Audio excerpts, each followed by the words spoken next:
What's up, guys? Today I want to talk about my E92 M3, how much I paid for it, and what I've done to it since I've had it for the past year and a half. I found this car on Facebook Marketplace May of 2022, so a little over a year ago. He was asking $19,000, clean title, 173,000 miles, no major issues, nothing crazy wrong with it. I talked to him for a little bit, and I think we agreed on 17, and I came to look at it. It was only 40 minutes away. I got there, we negotiated. I actually got him down to $16,000. I wanted it for a little bit less, but he was very firm on 16, and I really wanted the car. So we agreed on $16,000 cash that I paid for an E92 M3, space gray, dual clutch, black leather interior. When I got the car, it was bone stock besides the MagnaFlow exhaust. It's just an axle back, and it still pretty much is bone stock. All I did was pretty much straight pipe. I took the resonators, both primary and secondary cats out. So it's pretty much straight piped with the MagnaFlow mufflers. I love the way it sounds. It's perfect for me. Drones a lot, but I don't really drive on the highway that much, so it's not really a big deal for me. It's a little loud, but for me, I think it's perfect. I personally haven't had any issues with this car in the year and a half that I've had it. I've done spark plugs. I've done brakes. Let me pop the hood real quick. It's a little dirty under here. I have to clean the car. So I did spark plugs, brakes. I did obviously a couple oil changes, the exhaust, air filter, just little basic things. I actually had, the first problem that I had was the other day when I was trying to do spark plugs, taking this off to take this off, taking the expansion tank off to take the covers off. The connectors are very brittle and they broke. So I'm running this for now. I'm waiting on the hose to come in. It's like a $50 hose, but they're known to go bad. The cooling system is known to be kind of crappy, but other than that, I haven't had any issues. Like, it hasn't left me stranded. Nothing has happened to where, like, it was crazy, crazy repairs or anything. So everyone talks about maintenance and everything, and I've probably spent maybe $500-600 in maintenance in the year that I've owned it. I plan to do valve cover gaskets because they are seeping a little bit.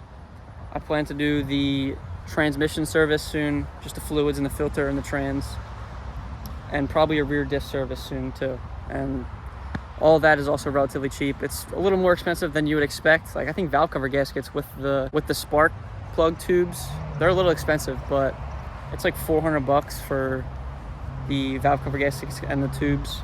The reason I really wasn't comfortable with our agreed price on 17 was because the cosmetic things, like this trunk is dented, there's scratches on the bumper, obviously things you would expect from a 170,000 mile car. The wheels, they're curb rashed a little bit, and the fender, they're plastic fenders, they're known to break, but yeah, where it mounts is broken. But yeah, it was nothing really crazy. Obviously, these are known for the carbon fiber roofs to be peeling.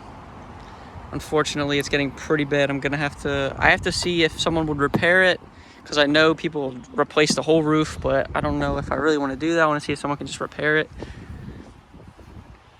But yeah, overall, after having this car for a year and a half, I have nothing bad to say. Cup holders work.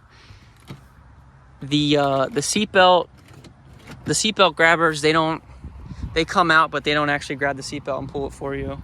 Maybe like 1 out of 10 times it'll actually give you the seatbelt. But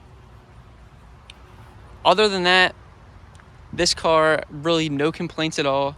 I've driven it, I think it's been almost 10,000 miles and a little over a year. It's like almost a year and a half of ownership.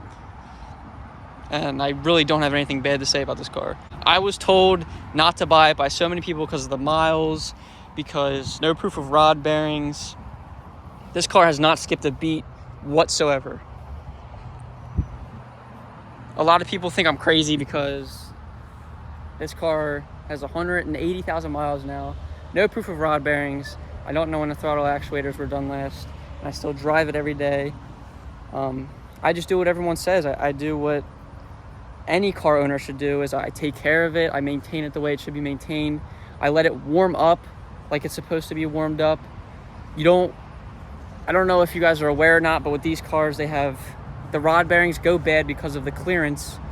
They're too tight. The tolerances are too tight between the bearings, the crank, and the actual rod. So if you don't let it warm up, the oil can't get in between the bearings and it doesn't lube it up properly, and that's why they go bad, is because people don't actually warm up their cars and it causes premature failure.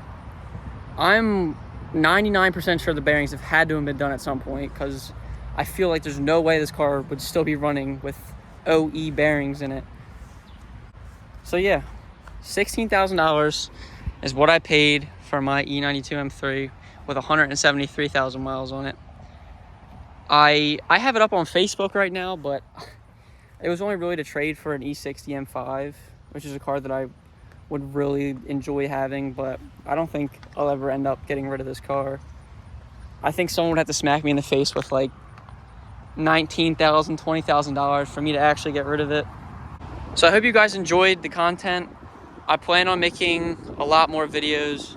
The weather hasn't been that great recently, but I plan on shooting a couple cars soon. I plan on doing a couple more videos with this car. I probably will do like my future mod plans and like 5 things I like and don't like about it after a year of owning it. But that's pretty much it.